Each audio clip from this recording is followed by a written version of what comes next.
no Arquiconversa. Eu sou a Clara, arquiteta da Arquico, e a gente está na segunda temporada do nosso Arquiconversa, conversa sobre arquitetura. E nessa temporada a gente está falando sobre assuntos relacionados à cidade ou coisas urbanas. Hoje a gente vai falar sobre ecovilas.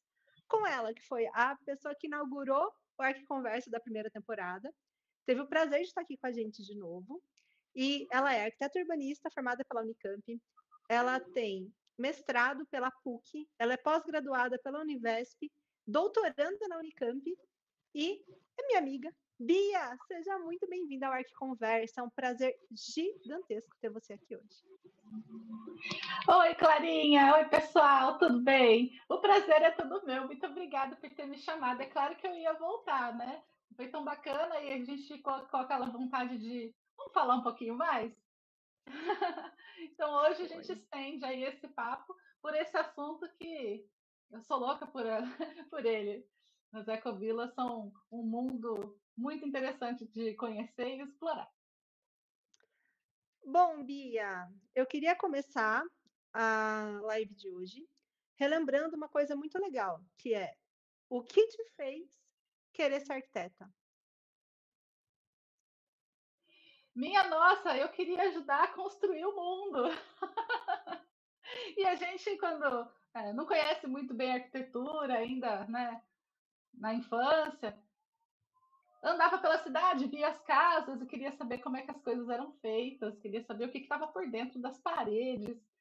Sempre me atraiu bastante a parte da infraestrutura, aquilo que está por detrás do que a gente vê, né? Do que a gente interage, que é mais o design de interiores, os acabamentos, a decoração.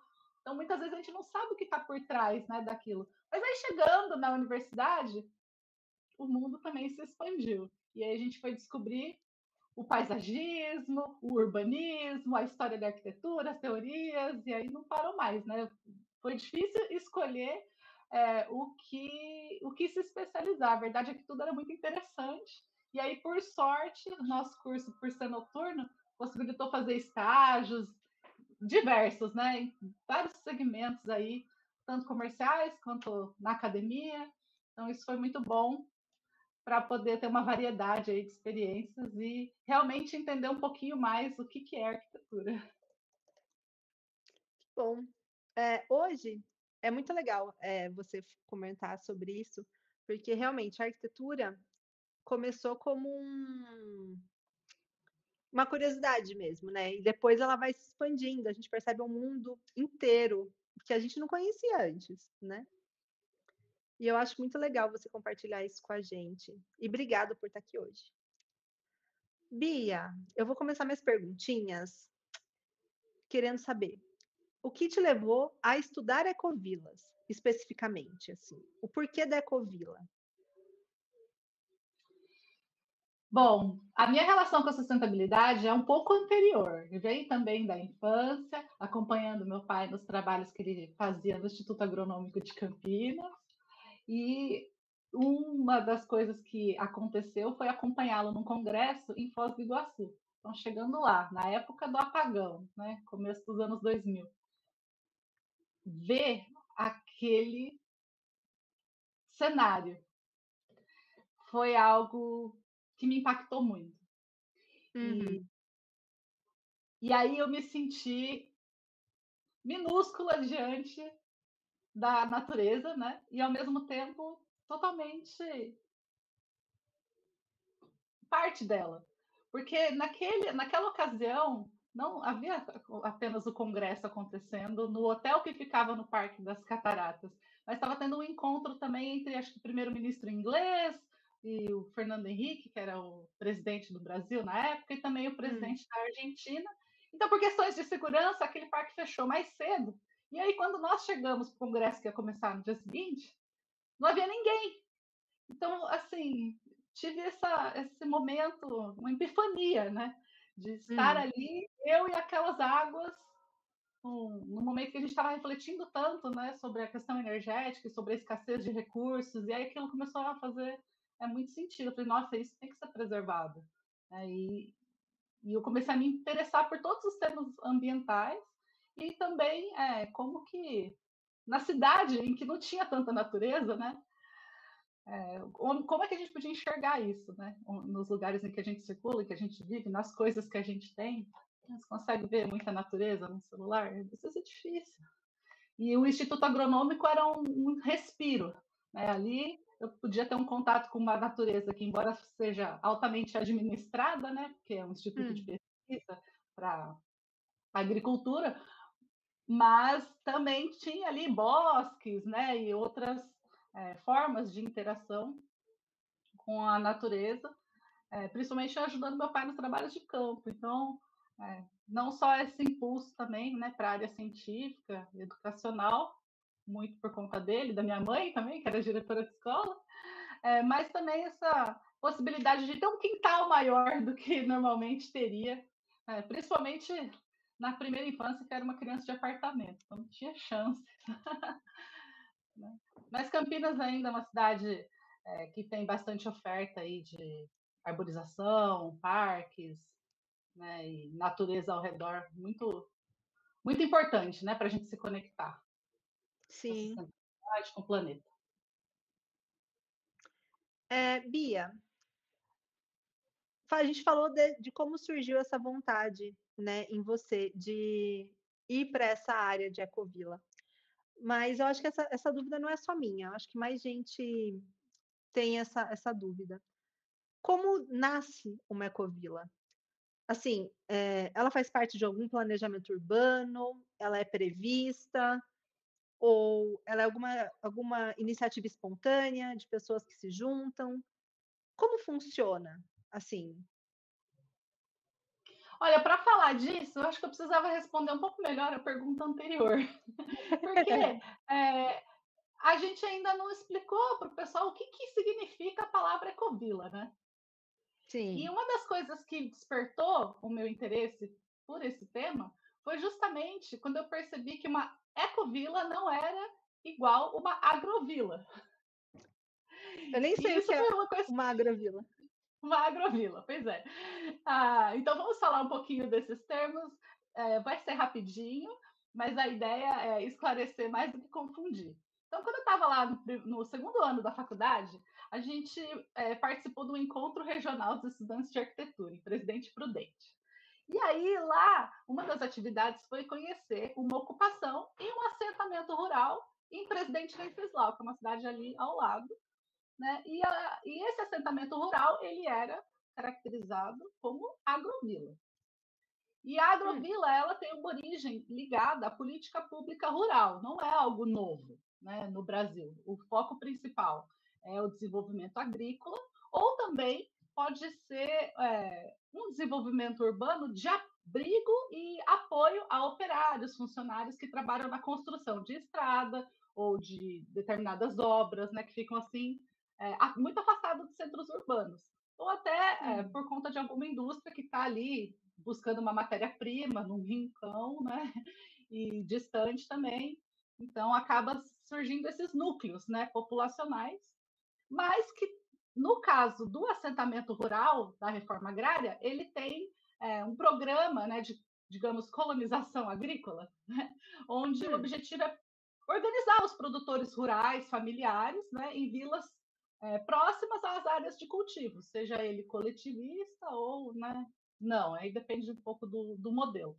Mas a ideia central da agrovila é criar um espaço de produção agrícola, com acesso à infraestrutura, como água, eletricidade e assistência técnica rural também. Então, pode ter sustentabilidade, hoje em dia isso é mais ou menos mandatório, mas isso não é o foco principal da política pública. E isso hum, é o que diferencia das ecovilas, para começar. Né? Porque as ecovilas, elas colocam a sustentabilidade no centro de tudo. Então, desde as tá. construções até o consumo de todos os recursos, mesmo aqueles não duráveis, e a forma como as pessoas se relacionam umas com as outras também, que é uma componente de sustentabilidade mais ligada à questão do trato social, né, das relações interpessoais, mas que afeta também, por exemplo, o uso das tecnologias para aumentar a sustentabilidade de um lugar, porque você tem que não só definir qual tecnologia que é, mas definir também como e quem vai ser responsável por fazer a gestão dessas tecnologias ao longo do tempo. Né? Então, Uhum. são coisas que têm que ser negociadas, têm que ser planejadas, não é, algo somente físico, portanto. Né? Também tem uma componente que não é tátil da sustentabilidade. E as ecovilas, elas são definidas como comunidades intencionais. Hum, Então, agora a gente vai também esclarecer qual que é a diferença, que é uma comunidade intencional. sim. Né? Então, assim,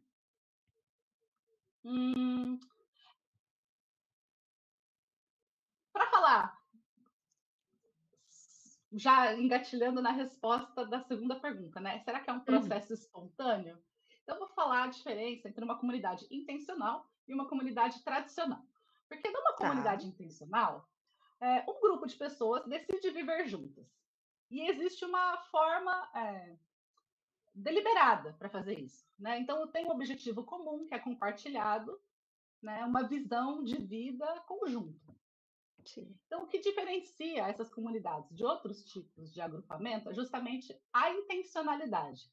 Então, as pessoas que fazem parte de uma comunidade intencional, elas escolhem estar ali, porque elas compartilham valores, objetivos e as práticas do cotidiano. Então, tudo que orienta o dia a dia do indivíduo, da família e do grupo no qual ele decidiu fazer parte, como se fosse, né, uma família estendida. Então, essas intenções podem variar. Né? Então, pode Tá. ser a sustentabilidade, mas pode ser também práticas espirituais, educacionais ou de apoio mútuo. Por exemplo, o movimento de cohousing, quando ele surgiu, ele veio muito por conta do desejo de mães trabalhadoras que queriam compartilhar o cuidado com os filhos, né? E ter também um pouco mais de autonomia, né, para essas crianças. Então, não era bem a sustentabilidade Quero foco. ambiental, né, que a gente fala. Eu Era uma tenho uma dúvida. sustentabilidade do dia a dia aí. Eh, eu vi uma notícia faz um tempo, talvez anos, que pessoas na terceira idade estavam começando a se organizar para morar juntas. Isso entra nessa Sim. questão da intencionalidade? Inclusive tem uma componente do cohousing, que é o cohousing senior, que é Ah, bem isso aí. São as pessoas que a intenção é envelhecerem juntas. Né? E no caso das ecovilas sênior, que também está pipocando bastante em países que a população tem envelhecido rapidamente, como Austrália, Estados Unidos, Canadá, né, algumas partes da Europa, e no Brasil também, ó, já despontou essa ideia em Campinas, em São José dos Campos, em São Paulo. Né? Então, na região sudeste, aí, que também tem né, uma parcela de população mais sênior, né, mais sim, da melhor idade, da também tem melhor gente se idade. interessando em envelhecer com saúde, né, com vida social ativa, Uhum, com maior contato com a natureza, criando menos impacto ambiental negativo no planeta. Então, tem também todas uhum. essas componentes, inclusive tem comunidades intencionais anteriores à definição do termo ecovílaco, né, que foi cunhada numa determinada data tal, mas já existiam as comunidades terapêuticas, que são comunidades inclusivas, que, por exemplo, decidem que querem ter um convívio que acolhe pessoas com necessidades especiais. E não é assim uma casa de tratamento ou uma enfermaria retirada da cidade, nada disso. É tipo um bairro, tem as pessoas ali que moram, trabalham, desenvolvem suas relações interpessoais, seja com público externo, seja relações afetivas, enfim, estão vivendo ali e pode sim ter um apoio, digamos, clínico, mas o foco seria mais essa rede de apoio social mútuo, né? De pessoas interessadas em conviver com a diversidade. Então, Sim, esse é um tipo de comunidade que também já vem sendo estudada há muitos anos, né? E estão presentes no mundo há mais de século. são basicamente pessoas que se organizam para morar juntas com interesse em comum, seja ele qual for. Isso, uma comunidade que não é intencional, ela geralmente vai surgir de forma espontânea. que Hum. não tem um propósito comum que seja explícito. Então, isso inclui bairros urbanos ou vilas rurais, em que as pessoas, de certa forma, criam uma comunidade, mas porque por acaso elas são vizinhas, Uhum. né? Ou num condomínio vertical ou horizontal, tem a assembleia do condomínio. Então, por acaso, você tem aspectos comunitários, pode ser mais fortes ou mais fracos, né? Pode variar a intensidade com que as pessoas estão ali se relacionando em prol do bem coletivo, do bem comum, mas não é a decisão do grupo que partilha valores e tem um objetivo de vida, né, com um propósito comum. Então, no caso, é justamente o propósito de criar uma vida mais sustentável e conectada com a natureza que é a intenção que faz da Ecovila uma comunidade intencional. Né? E no caso de uma Entendi. comunidade tradicional, é um grupo de pessoas que compartilha laços que são historicamente, né, construídos. Então, a cultura, né, as questões sociais, muitas vezes, por conta da localização, né, tem características bem definidas. Então, essas comunidades elas têm uma organização baseada em tradições, que são passadas de geração em geração. Esse conhecimento é tácito, então. Né? A gente diz que ele vai sendo absorvido conforme se vive, e não é algo que é planejado, decidido, deliberado entre as pessoas, né, para construir uma cultura coletiva própria. É algo que é Uhum. herdado, né, como um coletivo. E essas comunidades, então, têm práticas cotidianas que estão enraizadas nesses valores, nesses costumes, então, tradicionais. É o caso de comunidades indígenas, quilombolas, algumas aldeias rurais também, ribeirinhos, né, caiçaras, e até comunidades tradicionais de imigrantes, né, que foram para o Brasil e mantiveram, né, de repente, um modo de vida específico de onde vieram, não querendo, né, de repente, miscigenar, ou né, quer preservar e então mantém algumas tradições, mas também incorpora a brasilidade, enfim. É, são comunidades que têm uma relação profunda com a terra também, com o território, com o seu meio ambiente, mas isso não é necessariamente ligado à sustentabilidade, tal como é nas ecovilas. Né? Então, uma Entendi. comunidade não intencional, ela são essas pessoas que vivem juntas, sem um propósito comum definido, como são os bairros na cidade. Uhum. Uma comunidade tradicional pode ser urbana, mas geralmente não é. Né? E aí ela já tem esses laços históricos, então, que constroem a sua identidade de grupo. E a Entendi. Ecovila, daí, ela tem essa intenção explícita, geralmente com alguns outros focos associados à sustentabilidade, mas a questão da sustentabilidade é central. E uma comunidade tradicional pode se tornar uma ecovila, ou uma comunidade que não é intencional, que é de vizinhança, por exemplo, também pode. Mas ela precisaria passar por uma transição intencional também, em direção às práticas mais sustentáveis e também mais colaborativas, né, com uma abordagem mais sistêmica, aquilo que a gente falou um pouco da outra vez, né, em relação à vida comunitária e ao uso dos recursos. Então, vai ter que pensar em adotar princípios que estão no centro do conceito da ecovila, que seria a sustentabilidade ambiental. Então, vamos falar de como implementar soluções ecológicas, como o manejo de resíduos, as fontes de energia, se é renovável, o que é menos poluente, os sistemas de água, se são sustentáveis, as formas de construir, né, que pode ser a bioconstrução, a forma de também autogoverno, né? Essa governança é colaborativa, né? Então as ecovilas elas costumam ter métodos de tomada de decisão horizontal, né? Que busca o consenso, o consentimento, Hum. ou uma democracia mais radical, né? Que a participação é direta, o É que poderia engraçado falar de democracia radical, né? em momentos em que a democracia está tão ameaçada, então observar esses coletivos que realmente é, se organizam em prol de uma representatividade que realmente ocorra de fato, em que todos os indivíduos tenham relevância, né, na tomada de decisão, é muito importante, é muito interessante e pode nos ensinar bastante também para outros contextos, né? porque fortalece a coesão social e essa gestão, então, que é participativa. Também tem um foco muito grande na educação ambiental, Uhum. animada bastante pela permacultura, e no caso da América do Sul, também a permacultura integrando, né, a agroecologia, né, como uma estratégia para o desenvolvimento rural sustentável. Então, introduz práticas educativas, como a permacultura, entre outras formas de agricultura regenerativa, como a sintrópica, autopoética, tem várias, e ensina a viver também de forma mais integrada com o meio ambiente. Então, aproveita os recursos também de maneira responsável.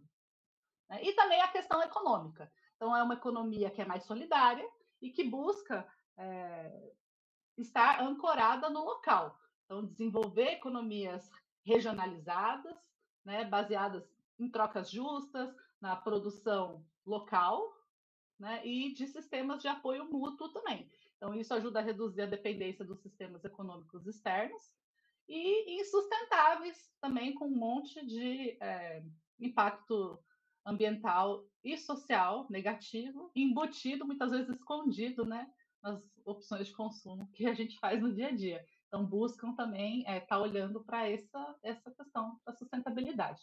E aí, nesse processo de transição, não precisa ser uma transformação urgente, rápida, radicalmente, porque não é só porque você, de repente, transferiu o seu corpo de um apartamento num centro urbano para uma franja urbana ou para uma cidade rural, ou até remoto, né? Uhum.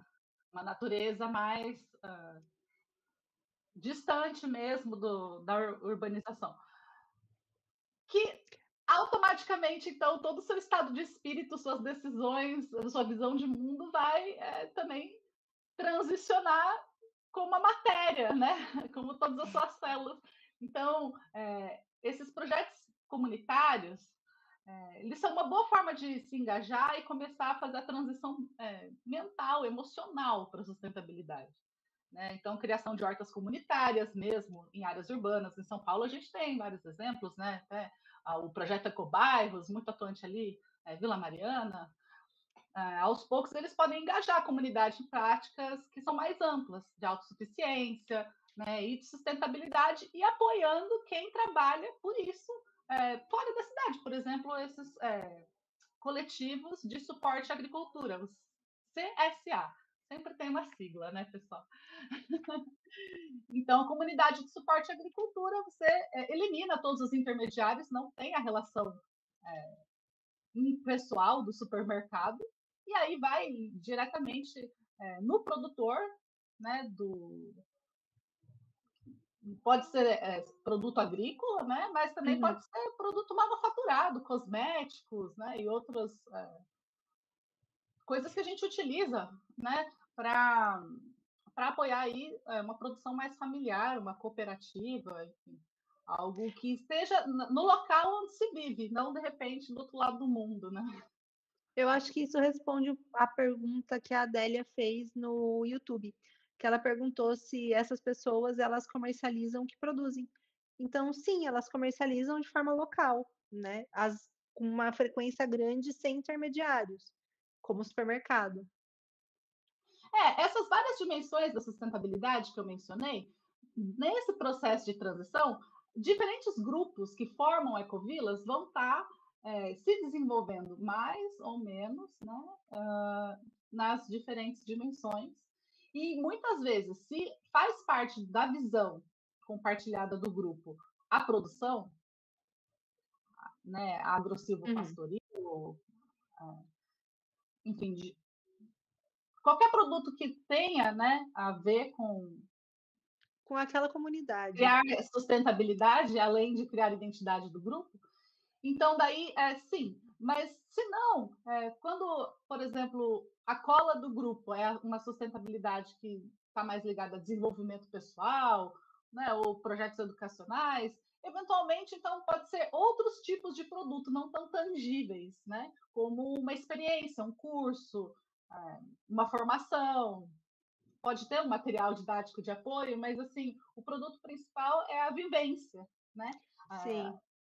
Não é exatamente um produto de. artefato, um objeto, né, um alimento que você vai pegar e levar para longe. É diferente, é aquela diferença entre produto e serviço, né?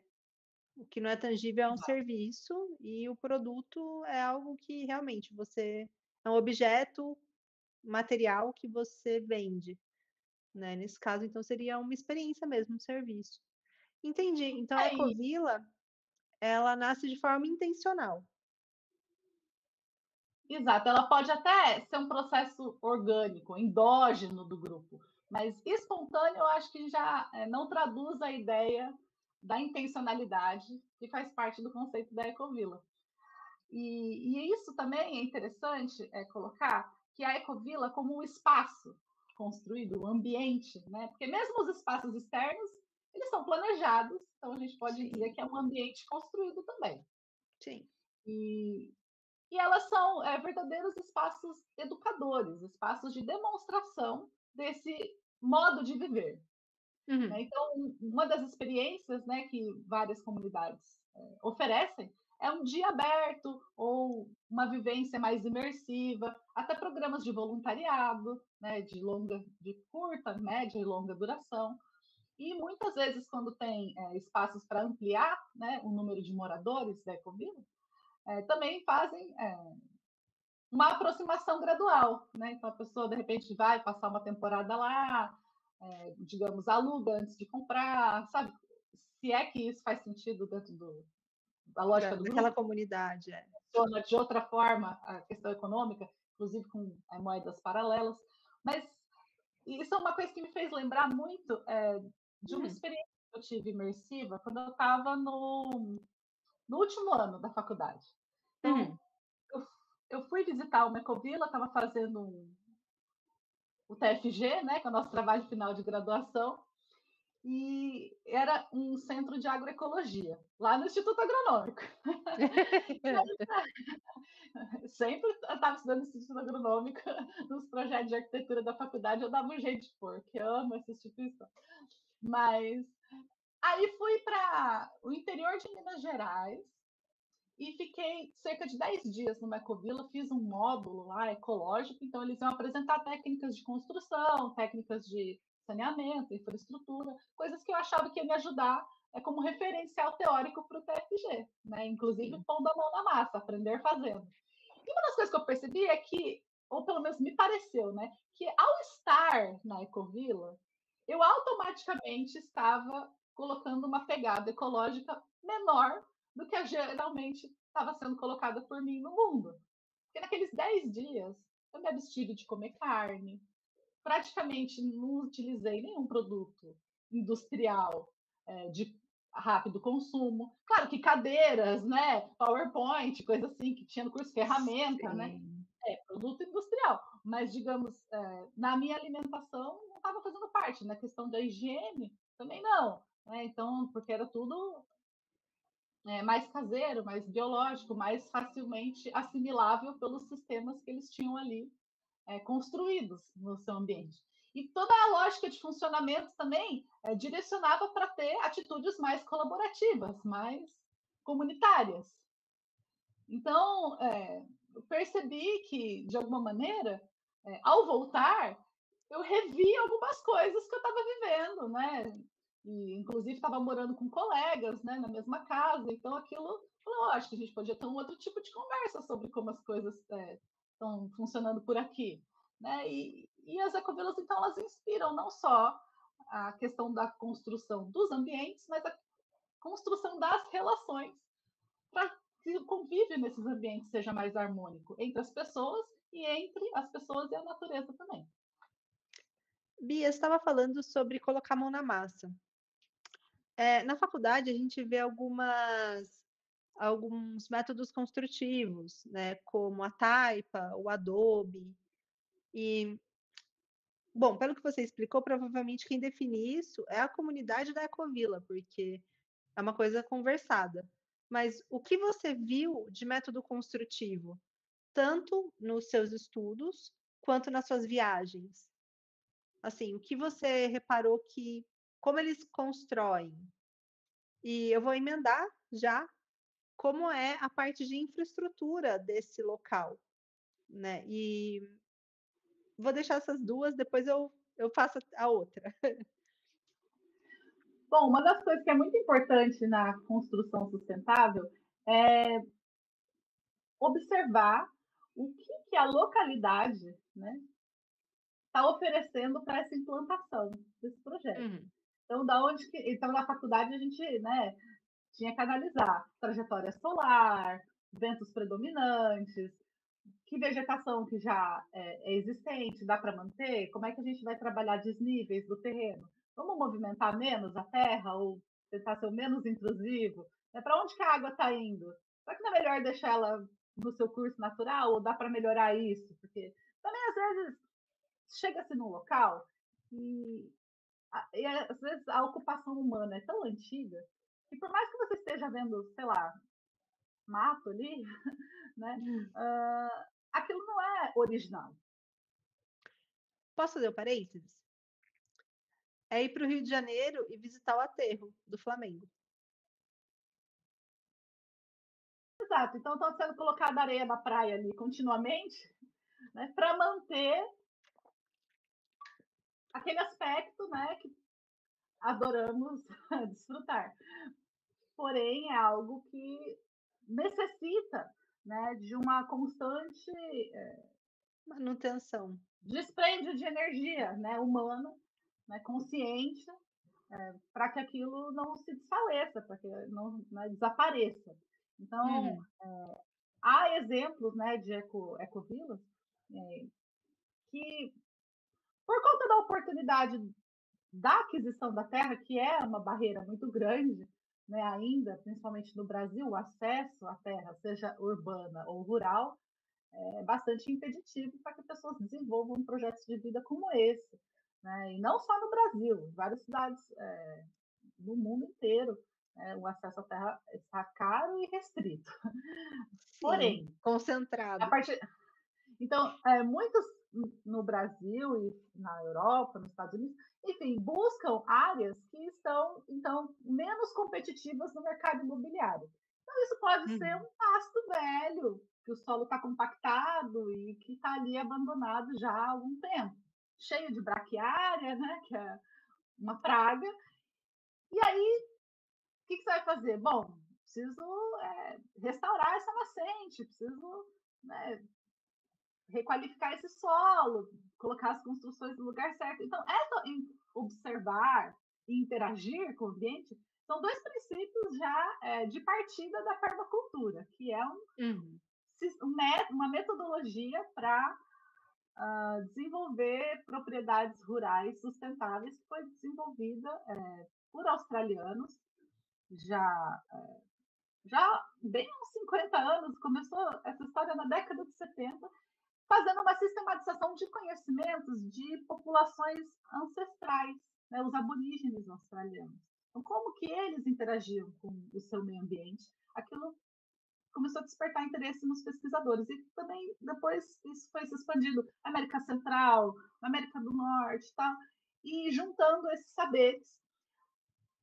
Foi atualizada a ideia de permacultura para cultura permanente, e não só para Uhum. propriedades rurais, né? Porque percebeu-se, né, que tem essa componente humana, que não é uma questão somente do espaço físico, né? Não é só fluxos biogeoquímicos e essa substância onde a gente se apoia.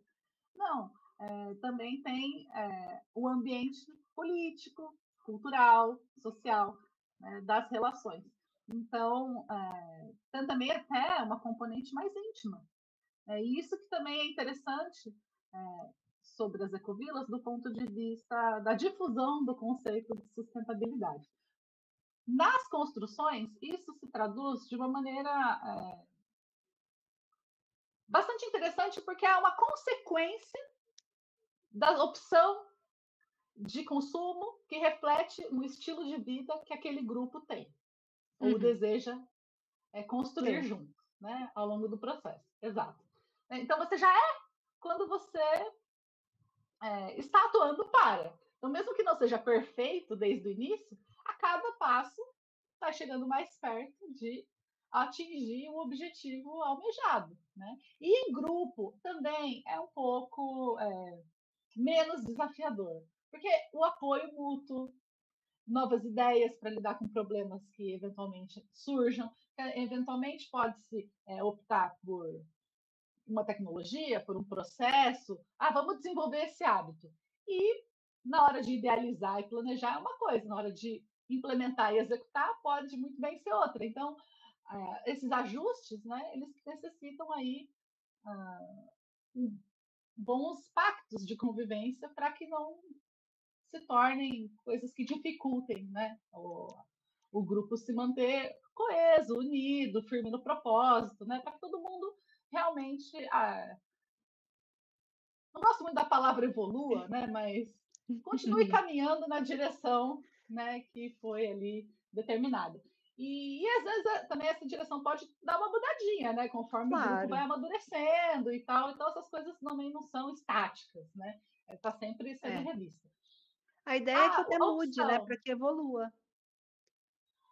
sim, e conforme também o perfil da comunidade, né? Eventualmente começou todo mundo jovem, sem filho, aí de repente foram formando os casais, chegando as crianças, foi envelhecendo. Tem ecovilas aí de 40 anos.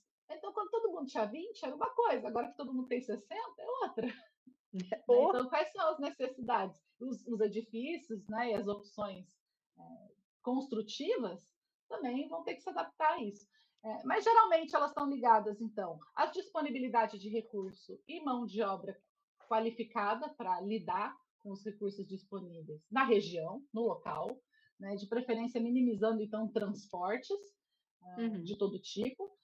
Não é, digamos assim, mandatório que seja 100% natural. Né? Então, eventualmente, vou fazer uma parede de terra crua, seja de taipa de pilão, ou taipa de mão, ou de cobre, né? Tem vários, ou até fardos de palha, coisas que não podem pegar umidade, né, por capilaridade do chão. O que você Sim. vai fazer? Vai suspender, de alguma forma, então, o início dessa parede. Muitas ecovilas, né, fazem, então, uma cinta de concreto ou de pedra nos primeiros aí 40 centímetros da parede, em Para lugares evitar essa umidade. úmido, que chove muito, né, faz um beiral maior para proteger, né, com chuva e vento e tal. Só que aí você fala, pô, então tá usando cimento, mas cimento é um material do mal, sabe? Só que você está usando 5, 10% comparado com uma construção convencional de mesma metragem. Você está usando uma cinta, no máximo um radier, né? Então, de repente, um uso mais comedido de um material, não tão Bia, eu vou te interromper, desculpa. Eu acho que o seu fone desconectou.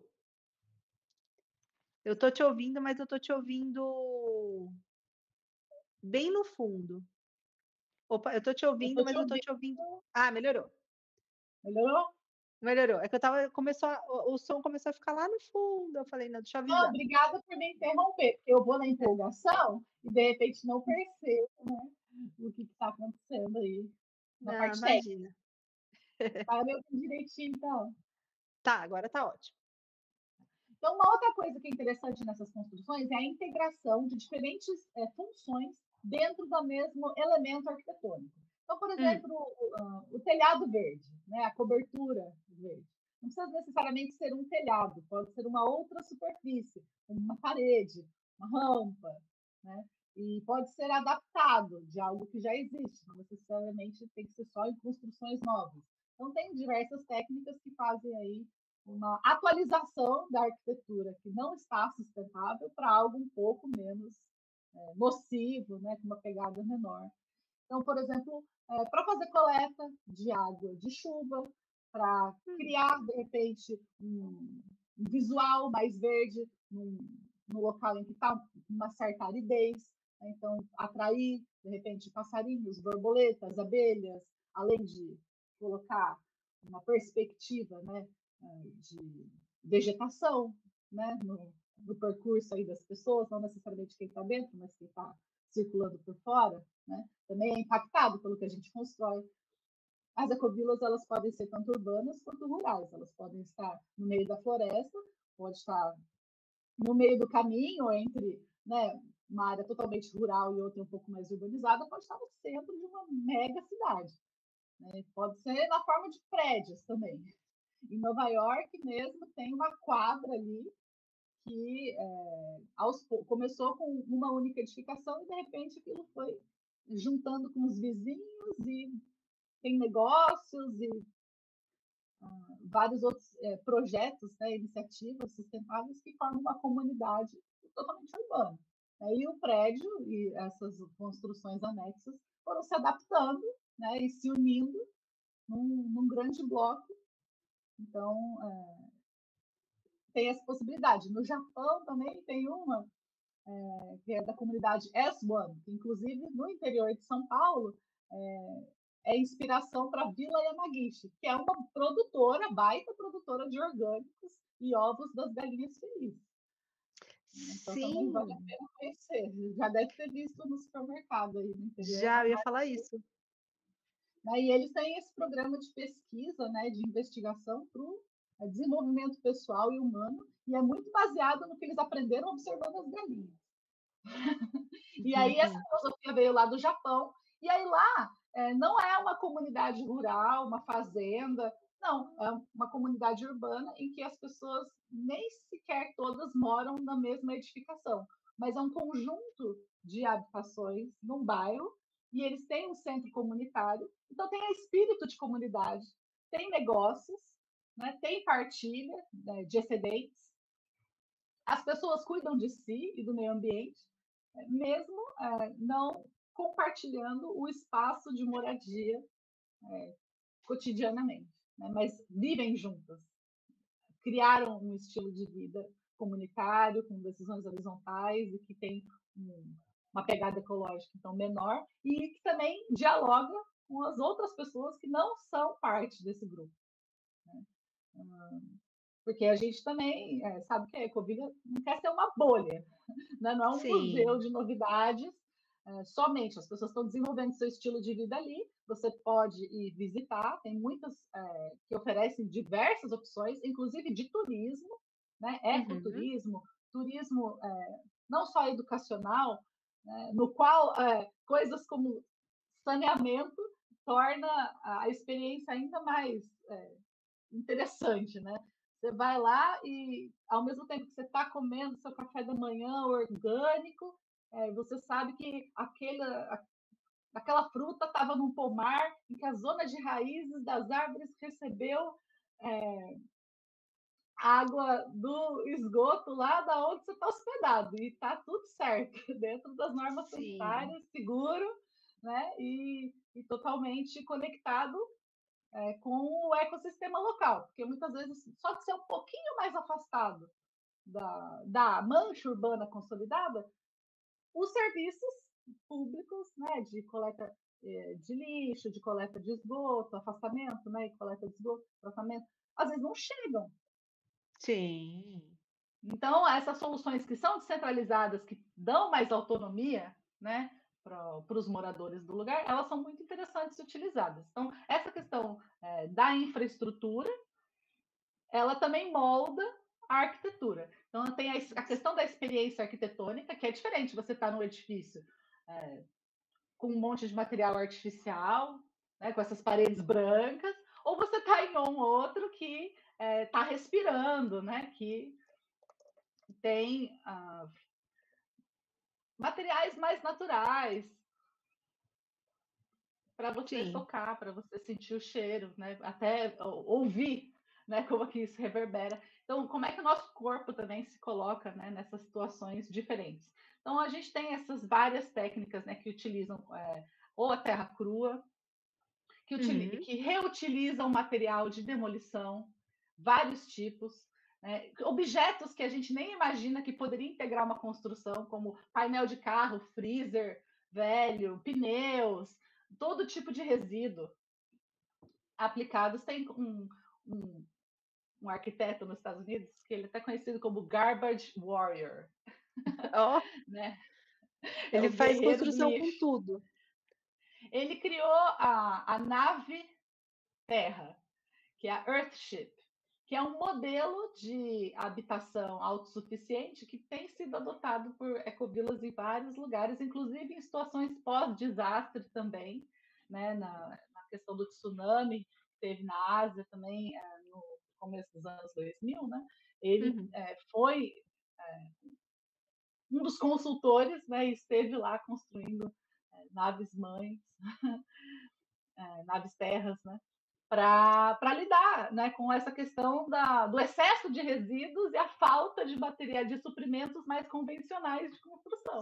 Né? Então ele Sim. fazia aí um mix, né, entre é, algumas técnicas mais ancestrais com Uhum. materiais aí que seriam rejeitos, né, e que passam a ser reutilizados como material de construção civil.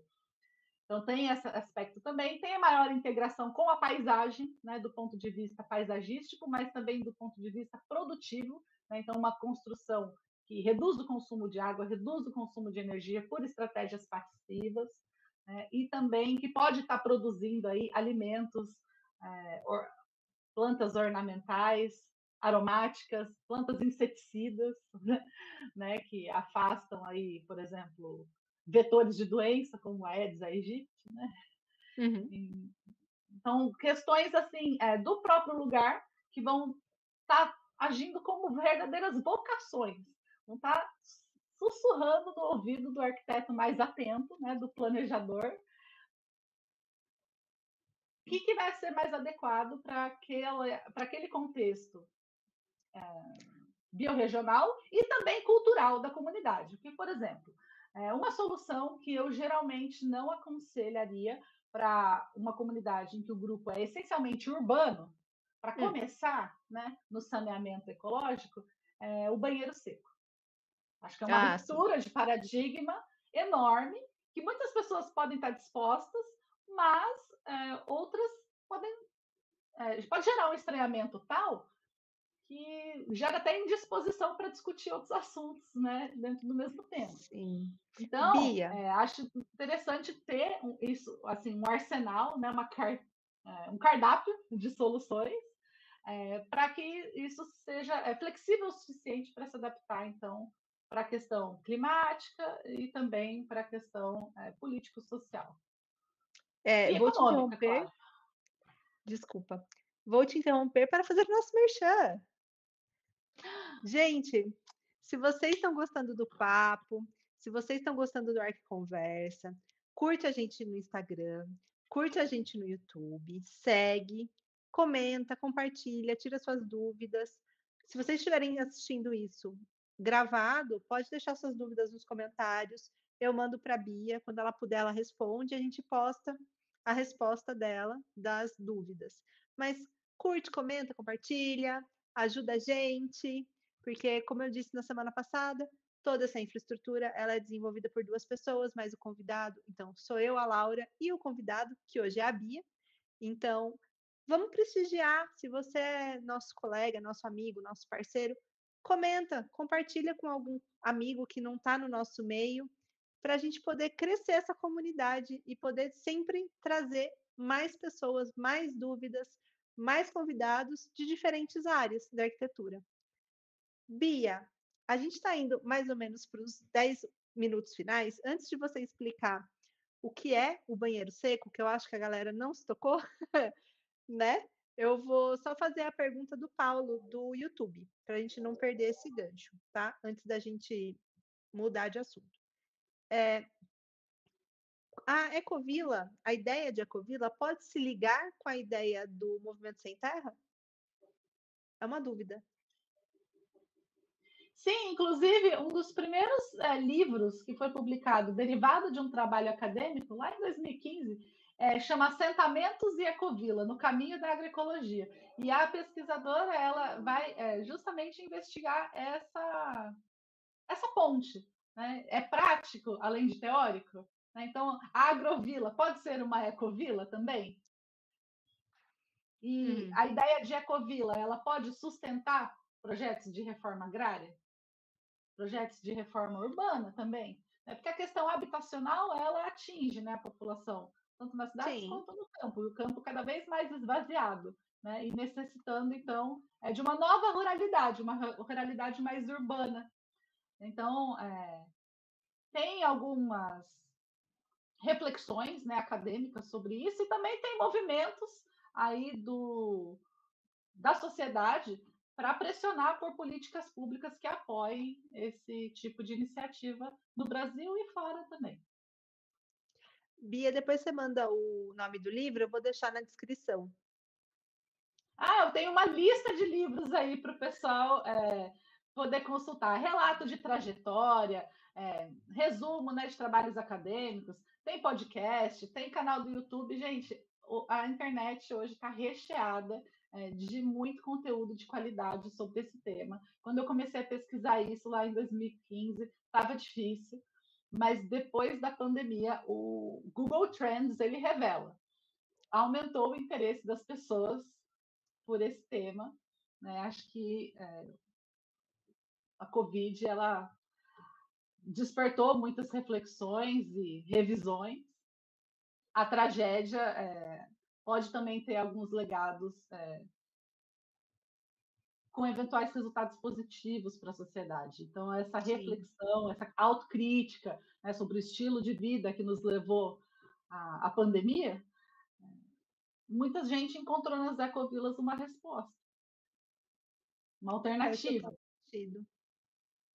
Então, uma construção mesmo de culturas alternativas, regenerativas, e que estão emergindo aí em diferentes contextos culturais e geográficos também. Então, queria aqui fazer propaganda de vários editora, né, colegas, pessoas que me inspiram, instituições. Acho que a gente vai ter que fornecer um materialzinho aí de complementar para o pessoal, fazer uma consulta com calma. A gente tem outra dúvida. A Adélia pergunta se existe diferença e similaridade entre ecovilas e kibbutz. Sim, inclusive tem um pesquisador de Campinas, né, que foi estudar na Escola de Engenharia de São Carlos, os movimentos comunais anteriores, né, à ideia de ecovilas, e o kibbutz surgiu ali na pesquisa dele de uma forma bastante consistente, principalmente por ser uma autogestão comunitária, né, bastante eficiente e que realmente tem essa questão da partilha, né, da terra, das construções, de todos os bens, do conhecimento, das responsabilidades. Enfim, é uma vida, né, bastante coletivista. E então altamente ligada à questão do território, né, a Uhum. construção, né, de um espaço que, no caso, buscava também um alto grau de autonomia. Né? Então, eu não sou especialista em comunidades desse tipo, Uhum. porém, sei que elas integram os estudos de muitos pesquisadores ligados à questão comunitárias, estudos de comunidades e projetos coletivos, e ela é bastante contributiva, sim, para o movimento de ecovilas e também para a rede de pesquisadores envolvidas com ecovilas na atualidade, né? Principalmente pela International Communal Studies Association, cuja sede fica em Israel. Né? Legal. Tem uma grande parcela aí dos pesquisadores, né, que estão ligados ao tema, que tem, então, uma forte ligação histórica e não somente de interesse de pesquisa com kibbutz e moshavs também.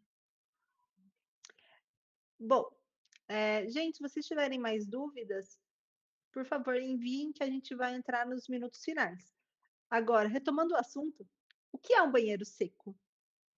Imagina um banheiro em que você não dá descarga.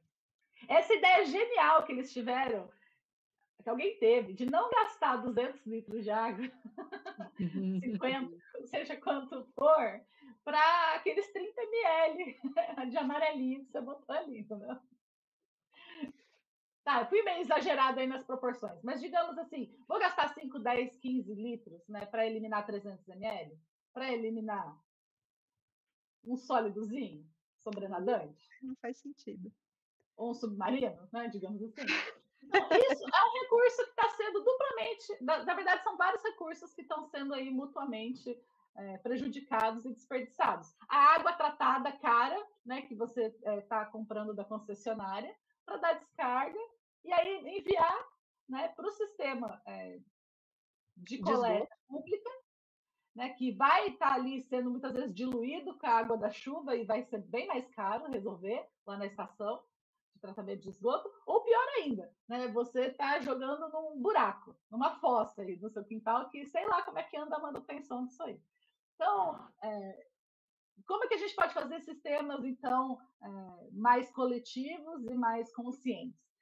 Então, rapidinho, né, só para falar assim de saneamento ecológico, a gente separa dentro da casa, ou da construção que for, né? Uhum. Pode ser com outros usos, não precisa ser estritamente residencial, não. Mas supondo que seja uma habitação, para ser mais fácil de assimilar. Então, você tem a cozinha, a lavanderia, né, o banheiro, com o sanitário e com o lavatório, tem o chuveiro também. Essas águas, elas, digamos, são para usos diferentes e os produtos que associamos a esses usos também se diferenciam. Então, por Sim. que a gente junta tudo e trata da mesma maneira? E por que essa estrutura de tratamento tem que ser algo assim centralizado para a cidade inteira, sei lá quantos quilômetros, né? Então, essa viagem que, né, que é as águas servidas, que a gente chama, né, que é a água que a gente já Sim. utilizou e está mandando para fora do nosso sistema, seja ele a construção, seja ele o nosso corpo, né? Não são soluções sempre as mais sustentáveis. Se tem uma área em que tem uma alta densidade populacional, né, e que é altamente pressionado, né, o ecossistema local por conta desse excesso de uso do solo, né, e de recursos concentrado ali no mesma metragem, né, então acaba fazendo mais sentido. Inclusive, algumas vilas, né, criam sistemas condominiais, a gente chama assim, que são soluções mais coletivas. Não precisa toda casa ter a sua fossa. A gente pode ter, né, um sistema aí de tratamento com 2, 3 soluções aí associadas, que faz o tratamento químico, mecânico e também o biológico, né, de todas essas águas servidas, que aí pode ser também separadas. Então, esses encanamentos, o que é xixi, o que é água do banho, o que é água da cuba da cozinha, né? Então, uma tem óleo, a outra tem sabão, a outra tem alta matéria orgânica. E que sabão que é esse? Quais são os desinfetantes que eu vou utilizar? Né? Então, todos esses hábitos que a gente tem de higiene e asseio, né, dos ambientes Uhum. também vai impactar na escolha tecnológica, no tipo, né, de insumo que você vai ter que estar continuamente pondo ali no seu sistema, se é que vai ter algum. Então, no caso do banheiro seco, você vai ter a ausência do uso da água como transporte de rejeitos, né, de dejetos humanos. E aí isso aí vai cair, então, em algum lugar e vai ter que ser processado para poder ser assimilado com segurança pelo meio ambiente e as pessoas não podem se contaminar, né, nesse processo. Né? Sim. Então, tem diferentes modos de construir esse sanitário, mas ele geralmente acaba sendo utilizado como insumo, mas não para cultivos agrícolas do tipo hortaliça, né? Que Sim. você está ali quase que diretamente em contato com o que você vai comer. Não, não é bem assim. É um sistema que tem sido bastante difundido, principalmente em cidades litorâneas em que o lençol freático é muito superficial, né? Então não dá para você cavar um buraco no chão como uma fossa séptica, né? Fazem então a fossa verde, que é o nome mais técnico disso, é bacia de evapotranspiração, que utiliza aí plantas como bananeira, taioba, mamão, né, para criar um ecossistema dentro de um recipiente, digamos, hermético, né, que está Uhum. isolado do solo, não vai em contato com o lençol freático, não vai ter capilaridade, né? E que aí vai se utilizar água, né, para fazer a descarga. Né? Então, isso também diminui um pouco o estranhamento, né? E aí isso consegue ser assimilado pelas plantas, né? Só que aí tem que tomar muito cuidado com a questão dos produtos para fazer a desinfecção dos ambientes. E também o que se joga dentro da bacia sanitária, né? Absorvente, brinquedo, feijão, enfim, vai rolar. Né? E no caso do banheiro seco, vai ter que fazer a compostagem. Então, nessa ecovila que eu fui visitar em Minas, foi muito interessante, porque na parte da gestão de resíduos sólidos, né, então eles diferenciavam bem o que era da cozinha, que tinha uma composteira, e o que vinha dos banheiros, que tinha uma composteira. Adorei o nome. É muito criativo, né? E aí os usos também desses compostos era diferente e o tempo de processamento deles também. Né? Então, o manejo, né, todo o calendário aí para fazer a gestão desses sistemas era bem certinho, consensuado entre os responsáveis lá por esse setor na comunidade. Bom, vamos para a última pergunta. As ecovilas, elas podem usar tecnologia de ponta como placas solares? Isso é uma coisa que no norte global você vai estar vendo em praticamente todas, né? Painel solar, né? Então placas fotovoltaicas.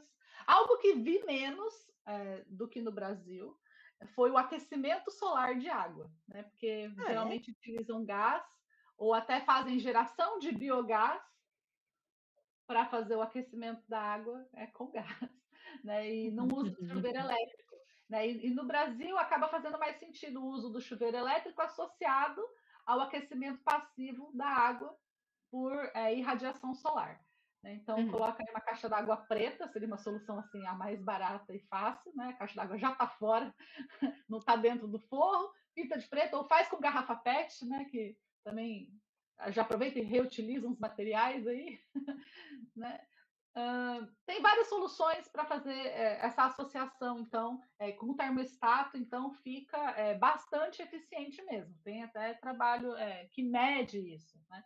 Mas tem outras soluções, então, bastante interessantes do ponto de vista tecnológico, inclusive com monitoramento remoto.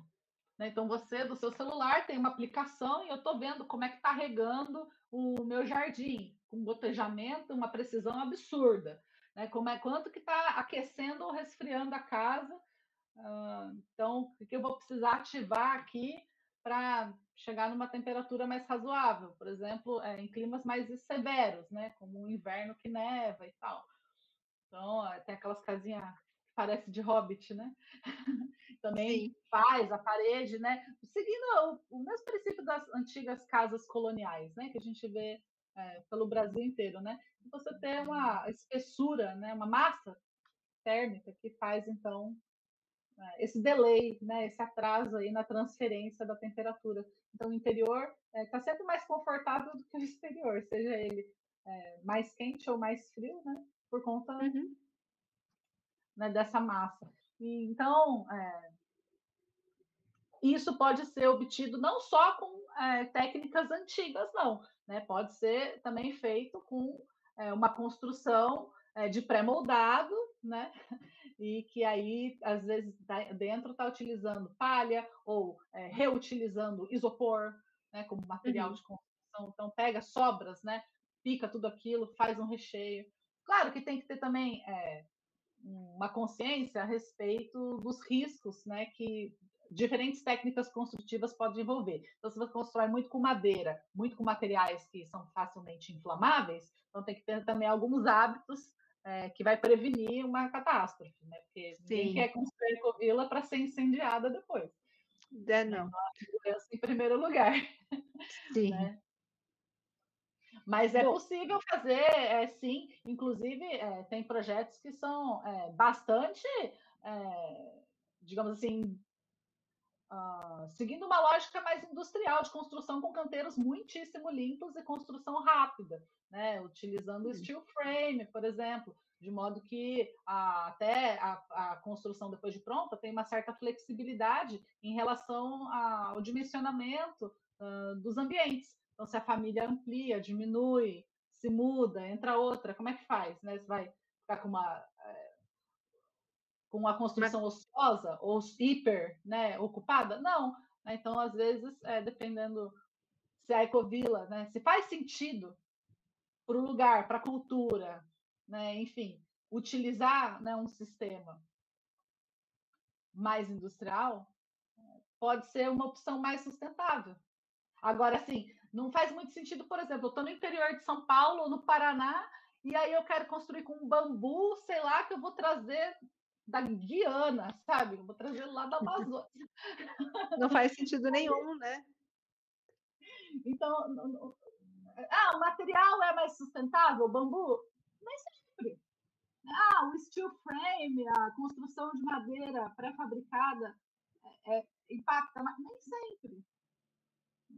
Mas é sempre assim, que a gente vê bastante. Reutilização de materiais.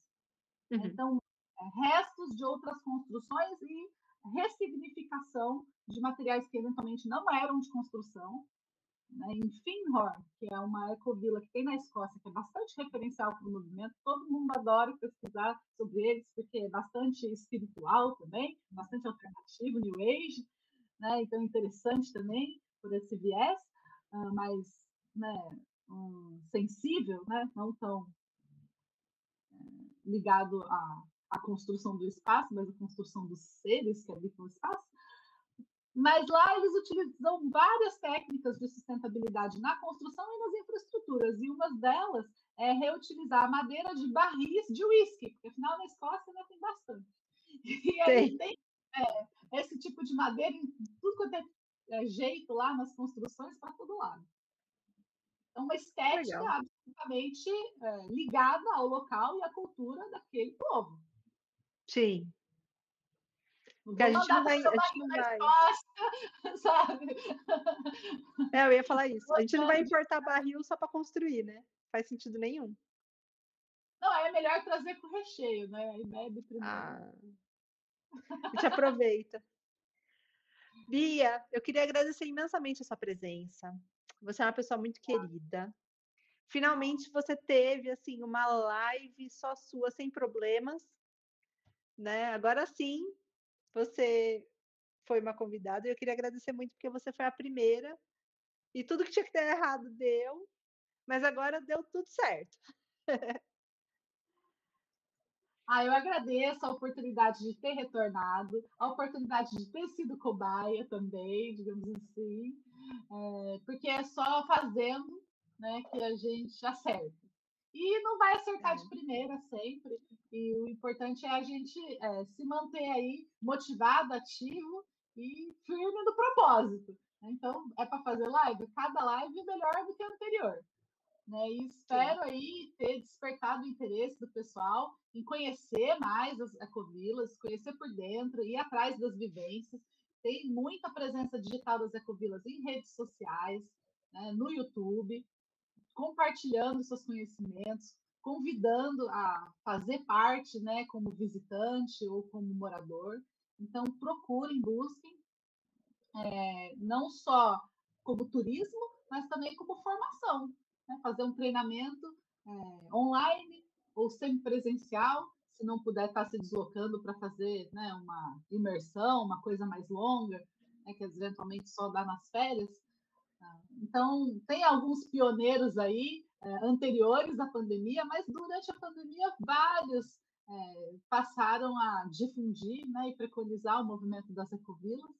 E agora, né, retomando o presencial desde o ano passado, então a gente tem muitas opções aí, inclusive de pós-graduação na área.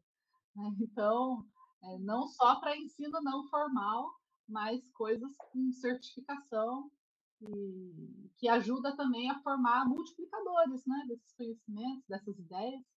E muito material também de livre acesso, compartilhado então pelas próprias ecovilas. né? Então, ainda em português, tá com menos material do que em inglês, do que em espanhol, mas não tem pouca coisa, não. Tá interessante. Um cenário propício aí para quem quiser explorar modelos alternativos e viver de forma mais sustentável e harmoniosa com a natureza e com as pessoas.